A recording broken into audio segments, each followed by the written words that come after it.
Slyšíte nyně od svojego uma, slyšíte slovienisko národovisi, slyšíte slovo od Boga príde.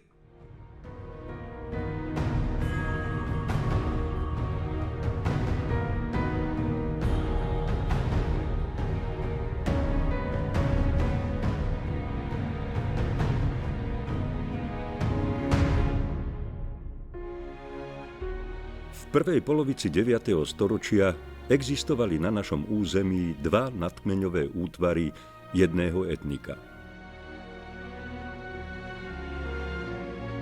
Nitrianske kniežatstvo na čele s Pribinom a Moravské kniežatstvo na čele s Mojmírom I. Roku 833 sa Mojmír zmocnil nitrianskeho kniežatstva, vyhnal Pribinu z Nitry a spojil obe kniežatstvá. Tak vznikol prvý štátny útvar Slovanov, ktorý neskôr dostal názov Veľká Morava. Historické pramene 9. storočia dokumentujú existenciu len troch pôvodných miest, ktorými sú dnes Devín, Nitra a Bratislava. Vyhnaný Pribina sa usadil pri Blatenskom jazere, kde postavil hradisko Blatnohrad a vystaval viac ako 30 kostolov. Zomrel roku 861 a na jeho miesto nastúpil syn Koceľ.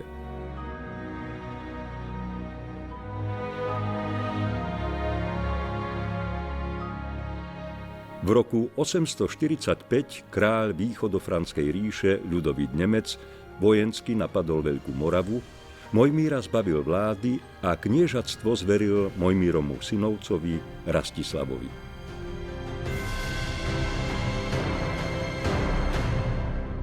Rastislav vládol štátu, ktorý už bol do veľkej miery politicky skonsolidovaný. Mal vyspelú sídelnú štruktúru, mal relatívne silné vojsko, viedol prakticky poldruhá desaťročia, aj keď s prestávkami, vojny s východofranskou ríšou a východným Frankom sa nikdy nepodarilo jeho územie skutočne dobiť. Rastislav mal teda dostatok politickej aj vojenskej odvahy, aby čelil svojmu nepohodlnému susedovi. Knieža Rastislav bol prezieravý politik, ktorý sa chcel oslobodiť, alebo ten štátny útvar, ktorý spravoval od Franskej ríše. Uvedomoval si, že to môže len pod ochranou niekoho mocnejšieho a vtedy na západe samozrejme pápežská stolica mala veľkú autoritu, preto sa obrátil na pápeža. Toto je poprvýkrát, čo sa staroslovenské knieža obracia vo vlastnom mene priamo na pápeža. Už tento samotný fakt hovorí o tom, čo chcel dosiahnuť. Suverenitu, nezávislosť.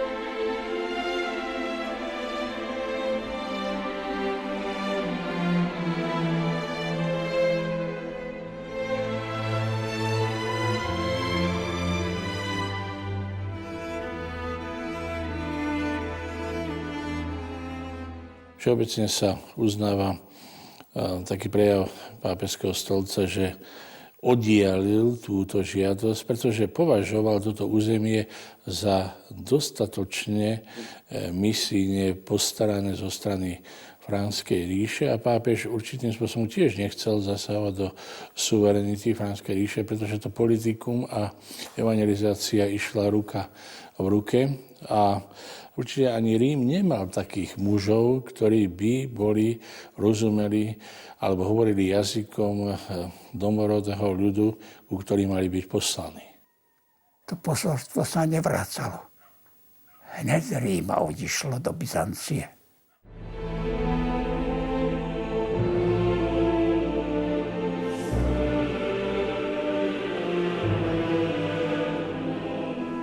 Ľudím našim poganistva sen otevřigošem i po chrystianisku sen zákon držaštem, učiteľa neimam takovogo, i že neby v svoj jazyk istojon vieron chrystianiskojon se kazal, da se byše i iné strany togo zirenšte podobili nám.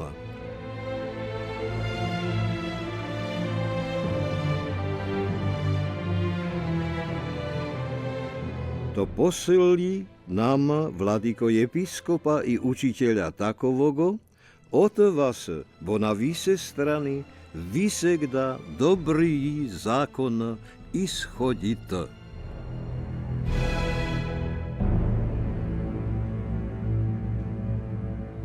Rastislav žiadal od Michala III. Niekoľko vecí. V prvom rade mal očakávania samozrejme politické. Hľadal spojenca vo svojom spore s východofranskou ríšou, hľadá však aj učiteľa, ktorý bude schopný šíriť kresťanstvo, utvrdiť kresťanstvo, ktoré na Veľkej Morave už bolo známe a bolo rozšírené, spôsobom zodpovedajúcim kultúre, mentalite, cíteniu ľudí. Hľadá biskupa, ktorý bude mať cirkevnú právomoc, osamostatniť cirkevnú štruktúru, cirkevnú správu na území Veľkej Moravy.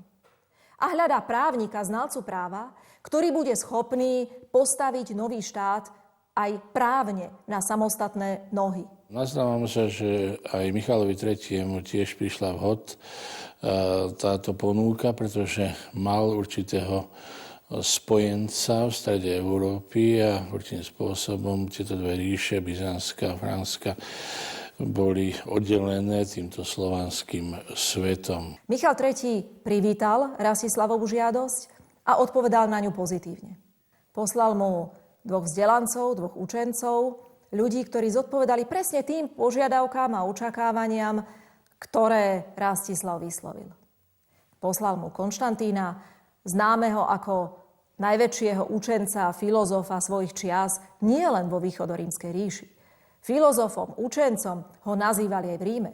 Mal svoje skúsenosti v diplomácii, v riešení vážnych štátnych záležitostí. Nič iné nevidel, ani ženy ho nezaujímali, keď ho chceli oženiť, ušiel. A chceli mu dať dobrú nevestu, možno nebola pekná, ja neviem, ale slúbili mu s ňou aj štátny úrad. A bola to dcéra Teoktistová. Do dobrej rodiny ho chceli priženiť, ušiel. Takže pri tieto pozemské veci nemal veľký zmysel, bola to veľká duchovná, filozofická osobnosť. Metod zase mal obrovské znalosti práva a aj konkrétnu skúsenosť so správovaním ríše. Ako archont, ako správca jednej veľkej administratívnej jednotky na severe východorímskej ríše. Metod zanechal úrad správcu župy a v čase príchodu Rastislavovho posolstva bol mníchom, opátom v kláštore na hore Olymp. Konštantín a Metod okrem vzdelania a hĺbky duchovného života spĺňali ešte jeden pre účasť na veľkomoravskej misii podstatný predpoklad. Ovládali jazyk.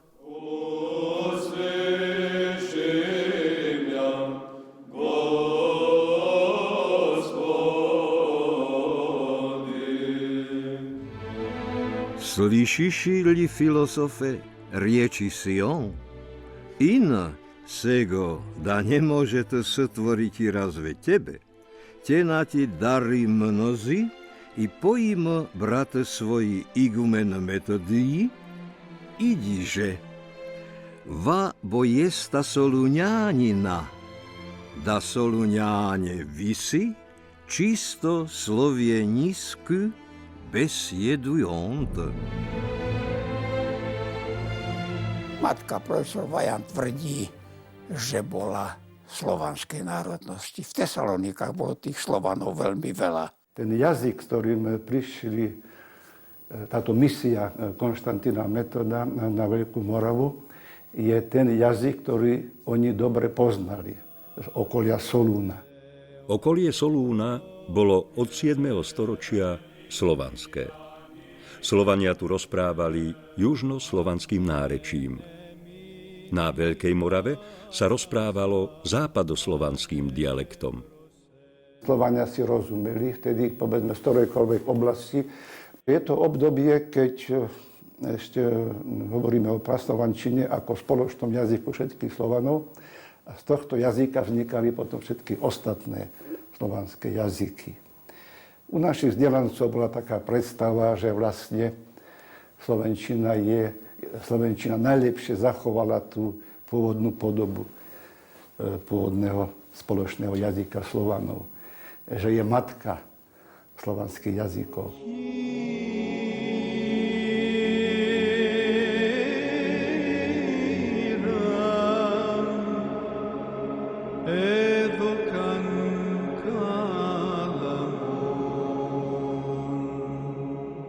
Niektorí tak mysticky pozerajú na to, že Hlaholíka bol dar od Boha. Konštantín pred odchodom na Veľkú Moravu zažil mystický zážitok a takýmto spôsobom dostal tento dar pre Slovanov. Je pozoruhodné najmä to, že on vynašiel znak na každú hlásku, ktorá existovala v tom slovanskom jazyku, tej praslovančine južného typu. Týmto činom vytvoril tzv. Fonetický pravopis, čo je v dejinách lingvistiky svojím spôsobom revolučné, ale každej tejto graféme, každému tomuto znaku priradil osobitú formu. To nie je také jednoduché vystihnúť podstatu tej grafiky, aby odrážala výslovnosť toho jazyka. Konštantín bol natoľko vynikajúci aj jazykovedec. Orientoval sa veľmi dobre v tej jazykovednej problematike, že hlaholská abeceda má písmená na všetky hlásky v tom jazyku.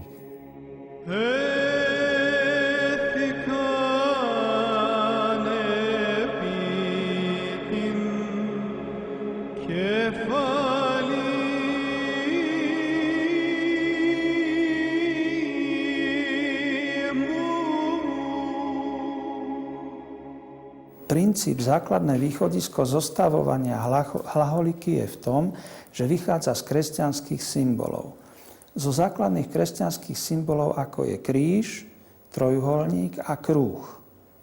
Pri pohľade na hlaholské písmo vidíme, že aj prvé písmeno hlaholskej abecedy A je vlastne kríž, čiže symbol kresťanstva. A ten symbol kresťanstva sa nesie práve v duchu všetkých znakov hlaholiky. Lebo to písmo, jazyk, ktorý k nám doniesli, malo slúžiť v prvom rade na šírenie kresťanstva v domácom jazyku. Existuje taká pamiatka, ako od mnícha Chrabra, tak sa predpokladá, že to bol Naum, ktorý žije potom na Ochride, a že on napísal taký traktát o písmenách. No on tam píše, že Slovania predtým len črtami a rezmi písali, kým nepoužívali ešte latinskú a grécku abecedu. Takže nepíše, že by mali nejaké svoje písmo. Tak to všetko ukazuje na to, a takto aj vychodí, že naozaj Konštantín je tvorcom toho písma, ktoré nazývame hlaholské písmo.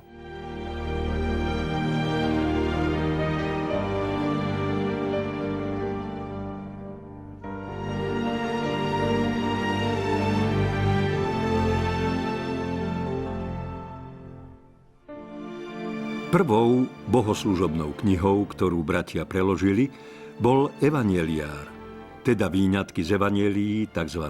Perikopy, čítané pri nedeľných bohoslužbách. Originál prekladu Evanjelia sa nezachoval, ale zachoval sa jeho odpis z 11. storočia, ktorý uchováva Vatikánska knižnica. Nesie meno svojho objaviteľa, kanonika knižnice. Assemanov kódex.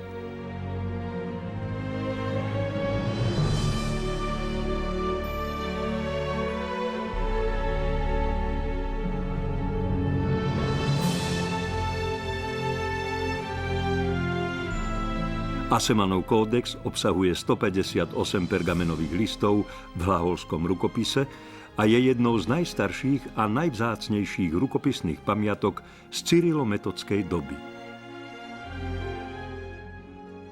Ako prvé prekladali evanjelium podľa Jána a to sa začína slovami na počiatku bolo slovo. A v staroslovenčine to znelo iskoni bie slovo. To prvé slovo iskoni skrýva všetky tie kresťanské symboly, o ktorých sme hovorili, pretože prvé písmeno I je zostavené tak, že je trojuholník postavený na hrot a pod ním je kruh. Druhé písmeno je S a to je zrkadlový obraz tohto I, čiže na vrchu je kruh a pod ním je trojuholník postavený na základňu. Tento systém abecedný má aj svoju číselnú hodnotu, to znamená to slávne A, má aj číselnú hodnotu jednotky. A takto my dostávame vlastne prvý matematický systém, ktorým disponujú Slovania. Ale existovala istá kombinácia týchto čísel, týchto znakov, ktorými sa dali vyjadriť presné číselné hodnoty. A teda Ačko, ten náš kríž, je v podstate aj prvým zvukom vesmíru, ktorým sa ohlasuje vznik, ktorý je v našom hretane niekde úplne vo vnútri, a Z je zároveň posledným. Hej? Takže to vystihuje naozaj veľmi geniálne ten kríž, ktorý je zároveň počiatkom aj koncom všetkých ciest na svete. Slovanská abeceda otvárala nové veľké horizonty národnej samostatnosti a nezávislosti pre Slovanov na Veľkej Morave. A prirodzene patrilo do nej aj Slovensko. Vidíme tu snahu o vytvorenie novej kultúry v strednej Európe, niečo, čo vyvolalo podozrenie Frankov a čo sa snažili zničiť.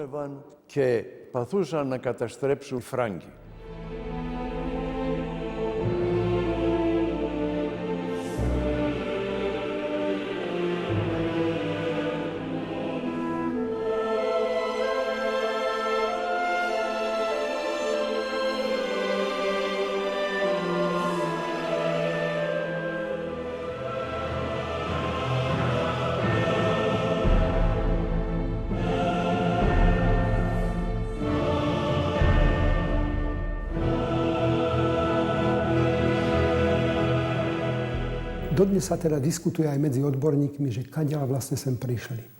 No ja som konkrétne zástanca tej dlhšie síce cesty, ale bezpečnejšej, a to je cesta cez Stredozemné more, teda oboplávanie teda Grécka a potom zakotvenie buď niektorých z tých dalmáckych prístavov, alebo až priamo do Benátok a z Benátok potom cez okrajom Alp sem do Panónie a teda na Moravu alebo na Slovensko. Sú aj vážne indície, že prekročili naše územie pri Komárne alebo v Komárne a mohli smerovať smerom k Nitre, kde sa zastavili na majetku otca Gorazdovho. Tam v blízkosti Močenku je osada Garazda, ktorá je až v 13. storočí aj v tejto podobe dokumentovaná.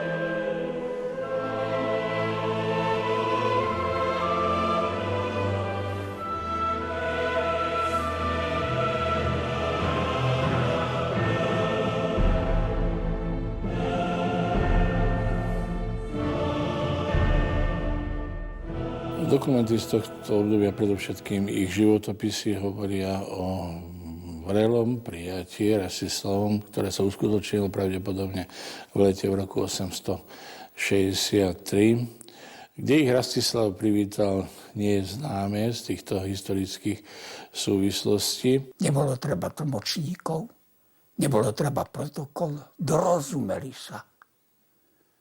Preto obidvaja životopisy spomínajú, že boli prijatí veľmi sympaticky a že dobre sa cítili.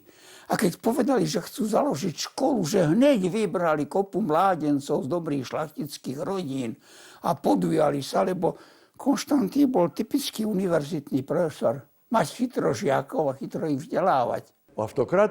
Cisár Michal poslal bratov Cyrila a Metoda na Veľkú Moravu spolu s listom adresovaným Rastislavovi, v ktorom napísal, že ak ich príjmeš a umožníš im rozvinúť ich činnosť, staneš sa novým Konštantínom Veľkým. Ako Konštantín Veľký vytvoril byzantský štát, rovnako tak aj Rastislav mohol vytvoriť veľký štát v strednej Európe.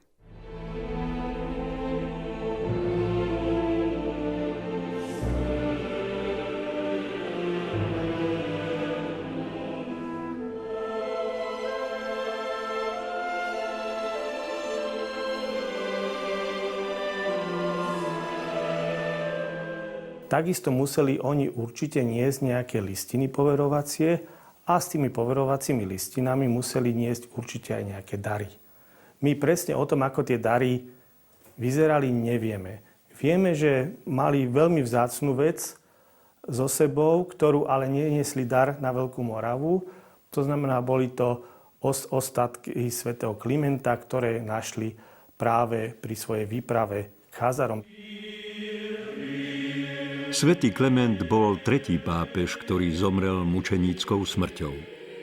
Konštantín a Metod rozširovali kult svätého Klementa zakladaním kostolov s jeho patrocíniom.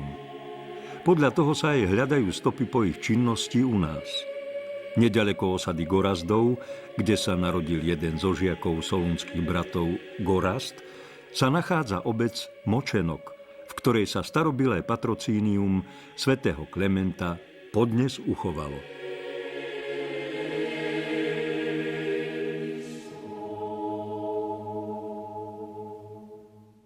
Samotná obec Mučeníky alebo Mučeník, ktorá je tak zapísaná v Zoborskej listine 1113, svedčí o tom, že je pomenovaná podľa rímskeho biskupa pápeža Klimenta I.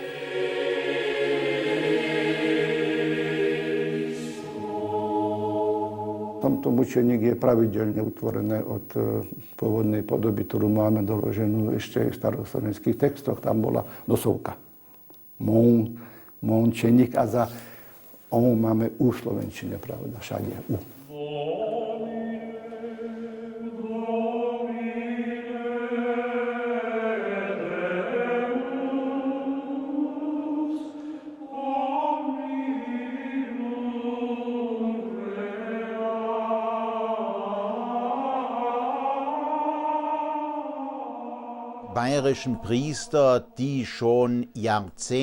Bavorskí kňazi boli už 10 ročia aktívni v rámci misie na Veľkej Morave.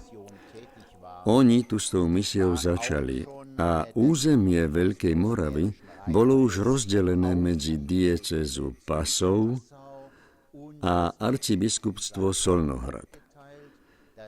To znamená, že na jednej strane Metod a jeho brat Cyril vnikli do jestvujúcich právnych pomerov a na druhej strane treba pochopiť, že Metoda a Cyrila vnímali aj ako vyslancov byzantského cisára.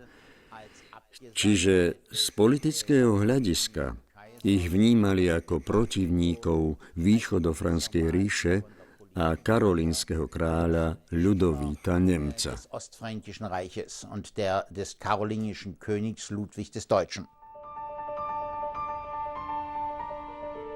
Obstojí tvrdenie, že franskí kňazi pôsobiaci na Veľkej Morave neovládali jazyk domáceho obyvateľstva?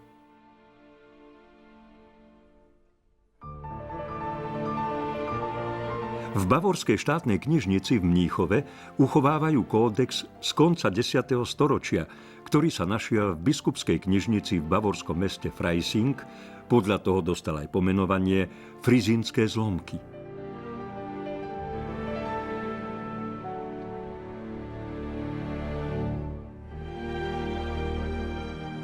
Na niekoľkých stranách kódexu sú latinkou zapísané modlitby v staroslovenčine.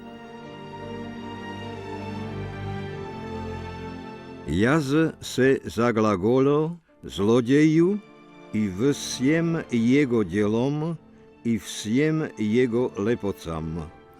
To, že vierujú v Bog Všemogoci, i v Jego Syn, i v Svätý Duch. Data tri imena, jedin Bog, Gospod Svätý, i že stvorí nebo i zemlo. Karol Veľký vždy upozorňoval, a to bola aj oficiálna cirkevná politika Franskej ríše, že kristianizácia je možná iba pri použití miestnych národných jazykov. Známa je synoda Trupa z Danuby v roku 796, kde sa tá synoda zaoberala evangelizáciou Avarov a Slovanov. A tam sa určili aj určité podmienky, že ten, ktorý má byť pokrstený, má poznať modlitbu Otče náš a verím Boha.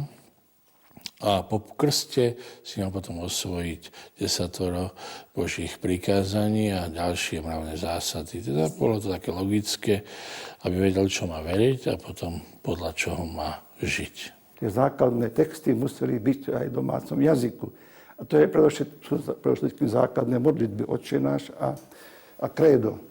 Verím Boha, no ale je krstný sľub a spovedné formuly. Bogu Všemogocemu ispoviede se moje grieche.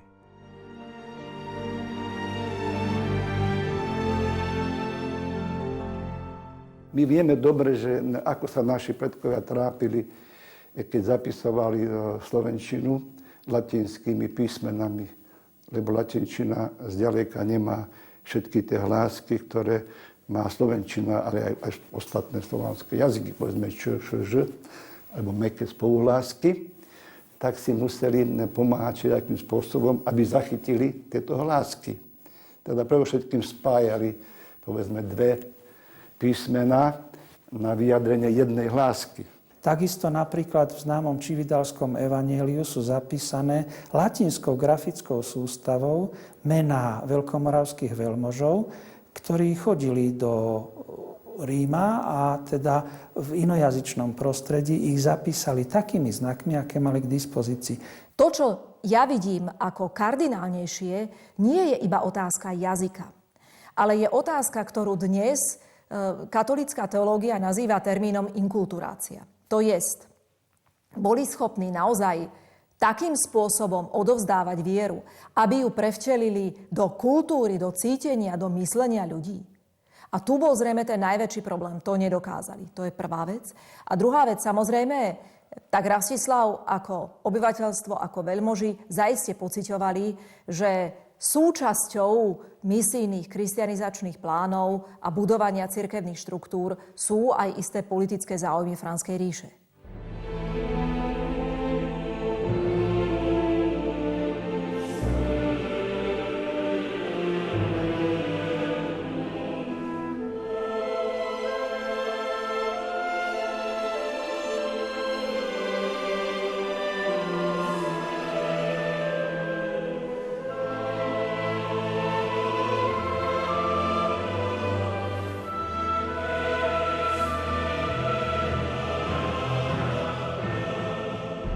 Založili školu, ktorá sa stala veľmi vyspelým učilišťom, porovnateľným naozaj s Konštantínopolskou vysokou školou. Ale aj, a to sa niekedy zabúda, aj s podobnými benediktínskymi školami, tými najznámejšími, aká bola v Áchene alebo v Kolíne vo východofranskej ríši. Koho dostali oni za žiakov? Veď oni dostali za žiakov negramotných ľudí, ktorých museli učiť najprv čítať a písať. Áno, to sa nepovie nahlas, ale tak to bolo. Konštantín bol bystrý chlap.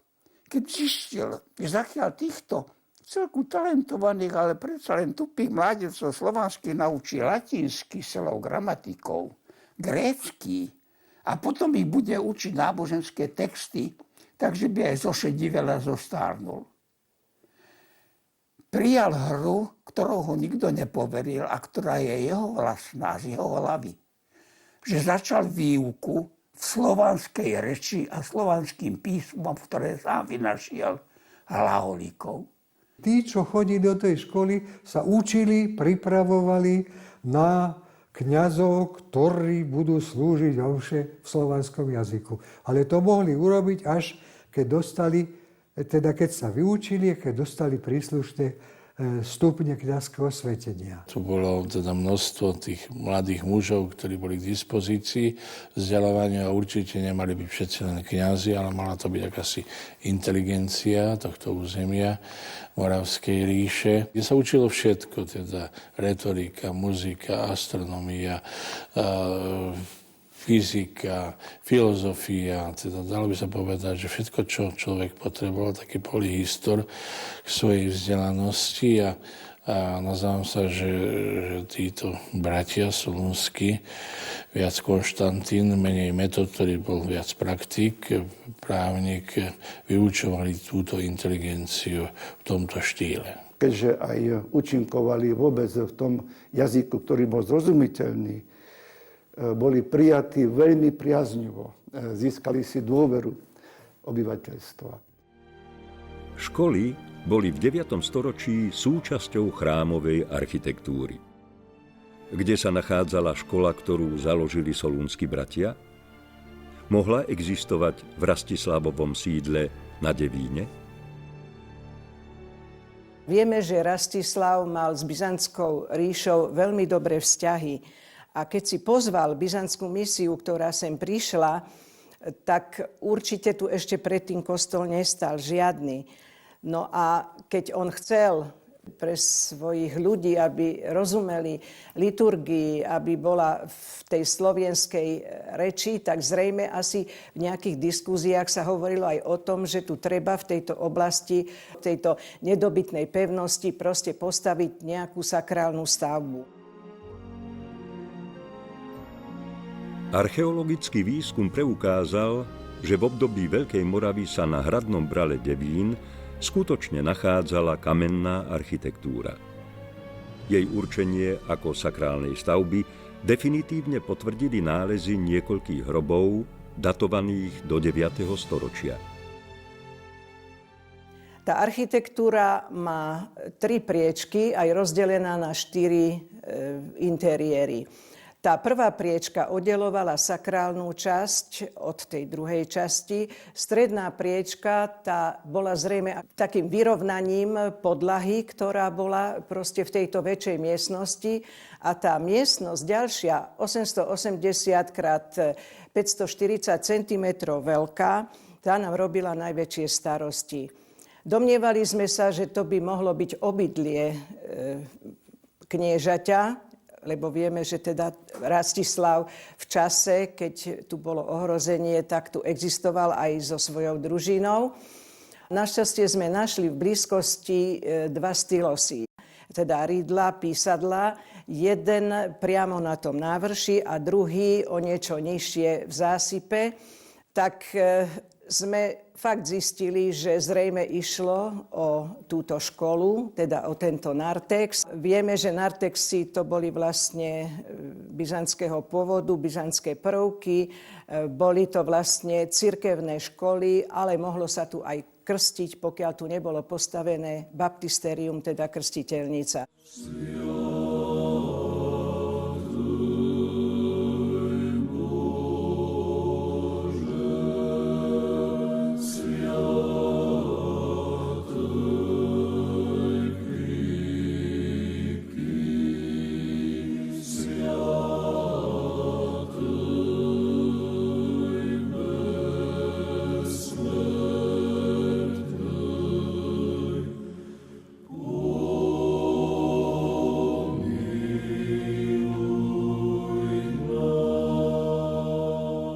Čo bolo zaujímavé, že sme v Suti našli množstvo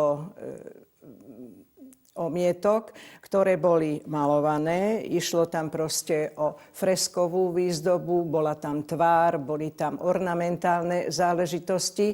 Zistilo sa, že to sú omietky veľkomoravské.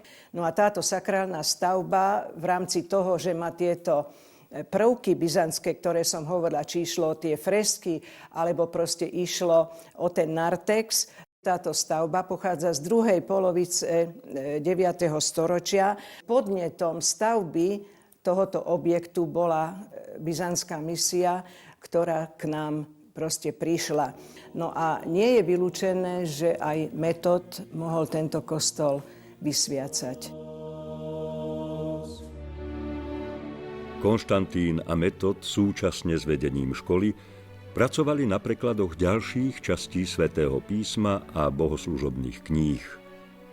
Ich rozsiahle dielo sa zachovalo iba v odpisoch. Za najstarší hlaholský rukopis z prelomu 9. až 10. storočia sa považuje omšová kniha latinského obradu Kyjevské listy, ktoré uchováva Ukrajinská akadémia vied v Kyjeve. Je to 38 modlitieb na 7 pergamenových listoch malého formátu. Najstaršia kniha modlitieb byzantského obradu je Sinajské euchológium. Tento odpis je z 11. storočia a našiel sa v kláštore svätej Kataríny na hore Sinaji v Egypte. Obsahuje aj staroslovenský spovedný poriadok, pôvodne napísaný na Veľkej Morave. V tomto období vzniklo aj viacero pôvodných literárnych prác. Najznámejšou je Konštantínov proglas, ktorý sa zachoval v cyrilike v odpise zo 14. storočia v Grécku.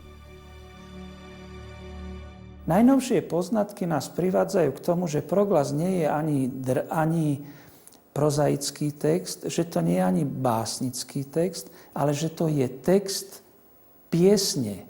Konštantín tú oslavnú skladbu napísal aj na evanílium, ako na taký text, za ktorý Slovania musia byť veľmi povďační Pánu Bohu, že ho dostali ako Boží dar.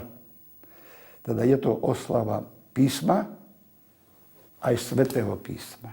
Aj samotný názov proglas svedčí o tom, že to slovo glas v staroslovenčine malo význam spievať. V slovinčine dodnes glasba je spev.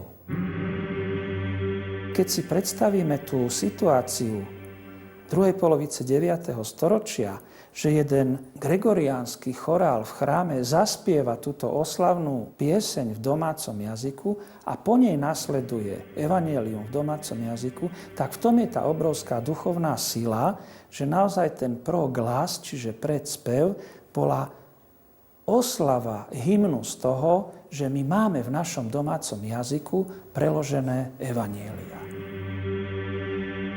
Pane Ježišu Kriste, Synu Boží, zmiluj sa nado mnou hriešným.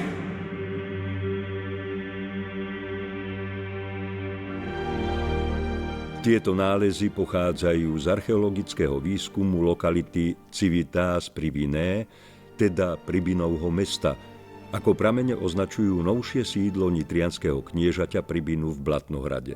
Svedčia o vysokej remeselnej úrovni a pestrosti mestského života. Existuje aj dôkaz o tom, ako vyzerala autentická hlaholika a či sa skutočne používala už v 9. storočí.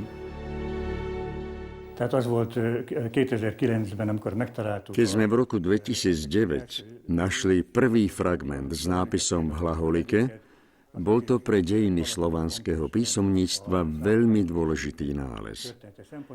Dalo sa ním totiž dokázať tvrdenie z Konštantínovho životopisu, že počas obracania na vieru vytvorili osobitné písmo, osobitnú abecedu pre všetky slovanské hlásky.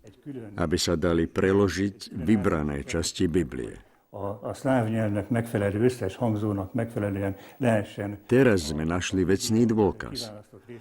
Tieto fragmenty jednoznačne dokazujú, že v 9. storočí sa už toto písmo používalo.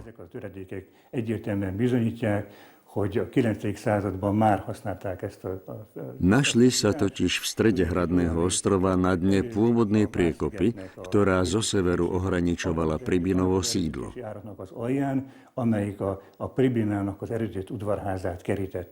Fragmenty sme našli v jej zásype.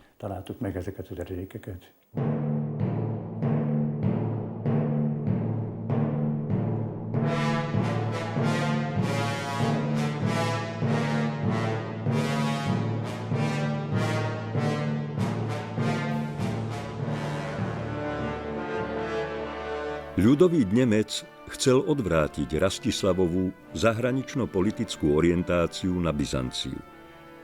V roku 864, asi rok po príchode misie Konštantína a Metoda na Veľkú Moravu, letopisec Fulckých análov zaznamenal: Kráľ Ľudovít v mesiaci august vypravil sa s veľkým vojskom za Dunaj. Obľahol Rastislava v meste, ktoré sa v reči onoho národa menuje Dovina.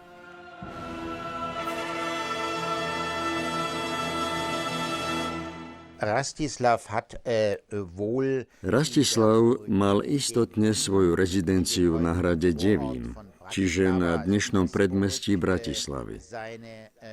Pričom stojí za zváženie to, čo tvrdí aj výskum, že vo vtedajších časoch mali kniežatá rôzne rezidencie. To znamená, že sa presúvali po území svojho panstva. Aj keď hrad Devín bol výnimočným miestom, bolo asi také významné, ako bolo pre Karola Veľkého mesto Aachen. Bola to nedobytná pevnosť Rastislavova, ktorý tu sídlil, lebo toto bol akýsi začiatok Veľkej Moravy. Keď prešli Frankovia cez túto pevnosť, tak proste sa dostali do centrálnych častí Veľkej Moravy a tam plienili a robili proste skutočne, čo sa im zapáčilo. Bol centrálny hrad na hradnej vývýšenine a boli dve hradišká smerom na tie kopce hore. Takže tu bola pevnostná sústava ako hrom. Toto bola celá taká zostava, prečo bol Rastislav obdivovaný, že vymyslel takúto úžasnú obranu vstupu na Veľkú Moravu. Nebolo cestičky, jak zásobovať vojsko pitnou vodou a jedlom. A preto Rastislav nezviedol otvorenú bitku na Devíne. Otvoril brány, kapituloval. No ale ako ten kronikár potom poznamenal, tak no ale že čo aj slúbil, to aj tak nedodržal. Jednoducho, keď potom vojsko odišlo, tak aj naďalej teda zostal suverénnym panovníkom a nemohli mu diktovať.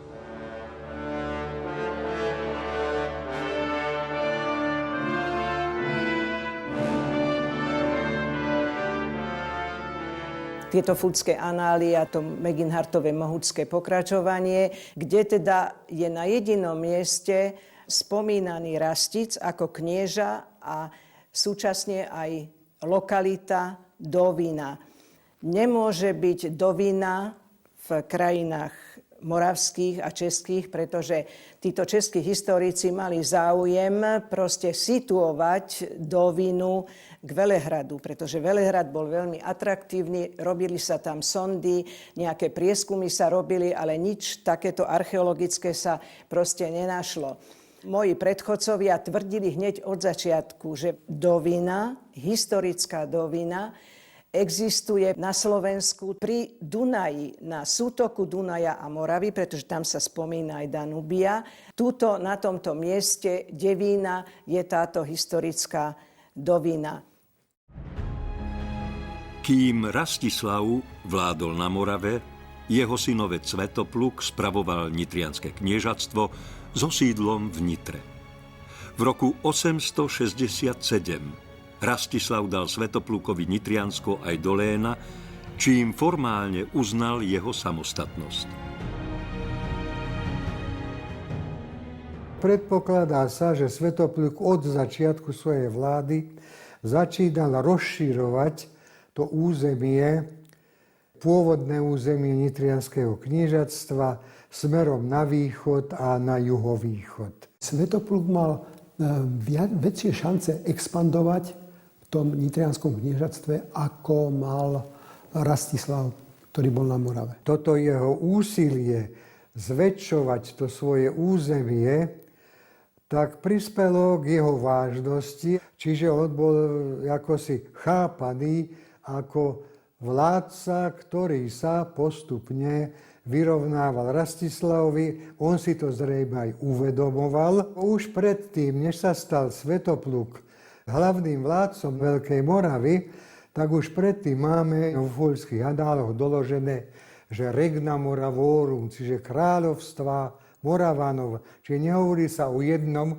kráľovstve Moravanov, o Rastislavovom, ale o množnom čísle, o kráľovstvách Moravanov.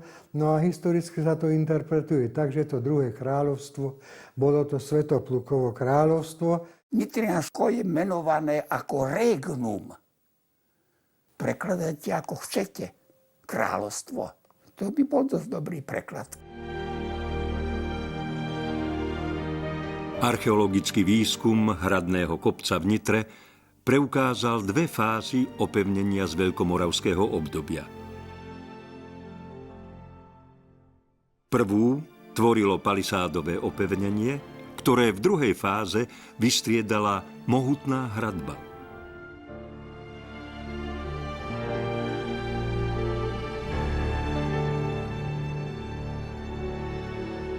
Tá druhá fáza, a ja ju spájam teda so Svätoplukom ako údelným kniežaťom, práve Svätopluk počas toho svojho vládnutia v Nitre sa postaral veľmi kvalitnú, to sa volá vlastne val s komorovou konštrukciou, takže to bolo na svoju dobu veľmi, veľmi vyspelé opevnenie. Tu bola mohutná hradba, ktorá pozostávala z dvoch kamenných múrov na jednej aj na druhej strane, to znamená na čelnej aj na vonkajšej strane, a medzi ňou bola drevená alebo hlinito drevená konštrukcia, takže zhruba 4 metre široký múr.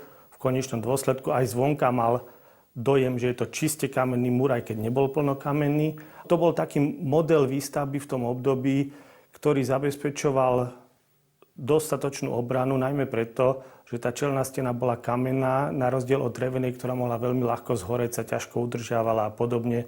Takže tam, keď to bolo významnejšie centrum, snaha bola, aby ten vonkajší múr bol kamenný. V tej Nitre navyše ešte aj vnútorný múr z kameňa.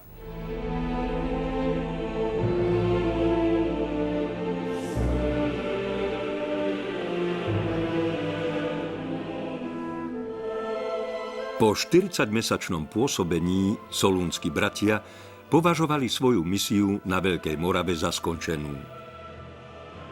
V roku 867 spolu so svojimi učeníkmi odišli do Ríma.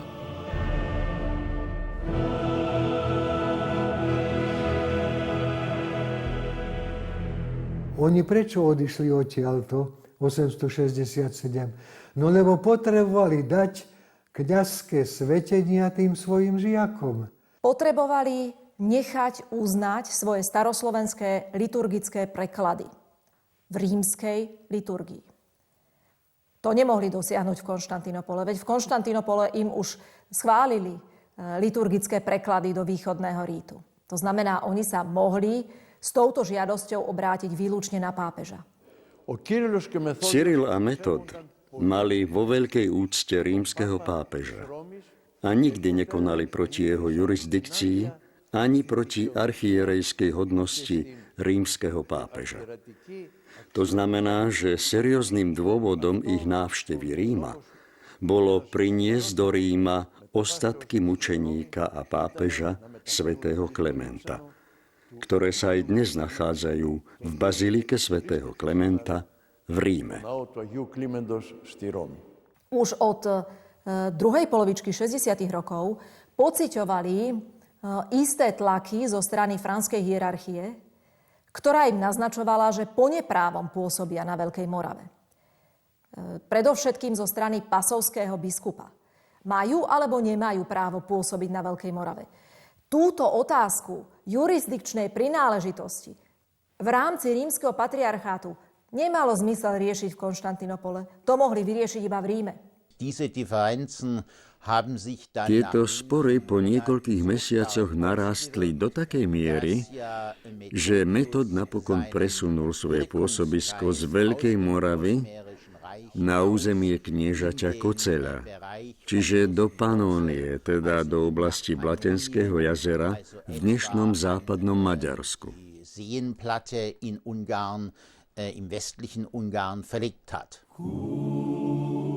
Životopisec uvádza, že Konštantín s Metodom sa cestou z Veľkej Moravy zastavili u kniežaťa Koceľa v Blatnohrade. Archeologický výskum potvrdil zmienku v písomnom prameni, že v tom čase stál v Blatnohrade, okrem iných, aj tento impozantný kostol svätého Hadriána s rozmermi zhruba 24 x 50 metrov, s nartexom na západnej strane, ktorý dal postaviť Koceľov otec, nitrianske knieža Pribina.